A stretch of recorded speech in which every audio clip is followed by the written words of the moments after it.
Now, at the time that I was diagnosed, it was 1999. And I can honestly say that, I mean, I haven't talked to a doctor since, really, about any kind of further plan. I think that there was a bit of a standstill between me and my physicians in the case that you need to lose weight for things to happen. And I didn't know how to lose weight. And it was kind of like looking at each other across the table like, oh, well, I don't know.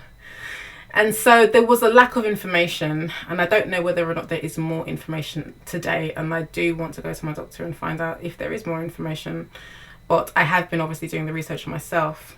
So if you can imagine being that kind of time, 1999, not having the greatest information, I was literally told, yeah, having polycystic ovarian syndrome makes you more susceptible to weight gain. I mean, do you know what I mean? Polycystic ovarian syndrome makes you more likely to fall down.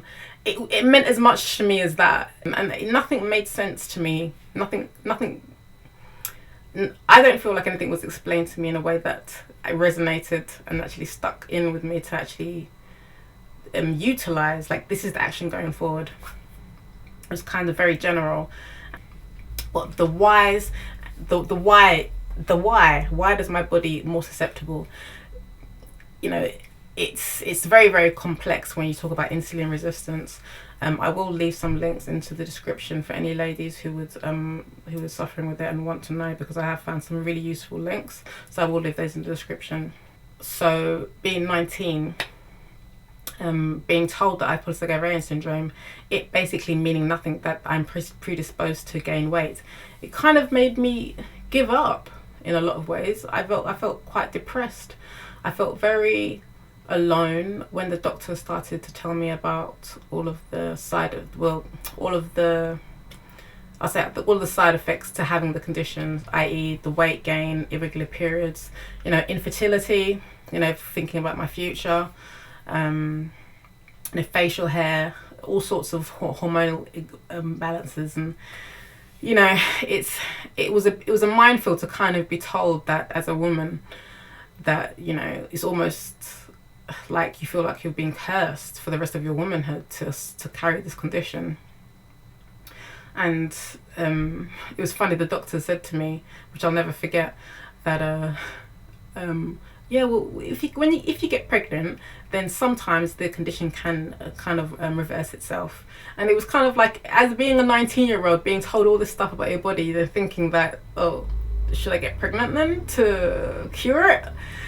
And obviously not, but you know, you can feel really alone. Like, I don't know, there was nobody else in my life that I had spoken to that said, yeah, I have polycystic ovarian syndrome. So I was feeling extremely alone, like some new disease that I had that was going to be named after me. You know, it was like real, like, aloneness and loneliness in my mind. And it did affect me, especially when I started to go out into the world trying to find work. When I left college when I was 20, and I was obviously by that time 21, 22 stone. And it was kind of just like part and parcel of my depression. Like, I'm overweight, I'm looking for work, I'm not finding it really difficult to find work, plus I have this condition that I know nothing about, and I just kind of, and it was at that time I was on the pill as well. So they actually put me on the pill as part of my medication to kind of control my periods and my hormone level. Unfortunately for me, the pill made me feel really sick and nauseous and anxious as well. I didn't have a good experience with the pill, and so I had the pill.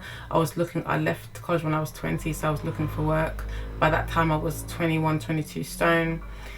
And so it was a lot that kind of piled on top of each other at that time for me, in ways of depression, as well as just kind of trying to get my head around what the hell polycystic ovarian syndrome even is.